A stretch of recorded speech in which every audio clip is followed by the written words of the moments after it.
అలవాటు పడిన ఎద చీకటింట సరికొత్త వేకువై రావా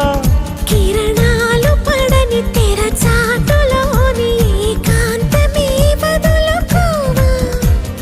నన్ను నేను మరిచేంతలా మురిపించకే ప్రేమ నీ కనులలో వెలగని ప్రియతమా నీ పెదవికి తెలుపని మధురిమా సరళాల చిలిపితనమా చిరునవ్వులోని స్వరమా నా తలుపు తట్టి కదిలించకే కౌవించకే ప్రేమ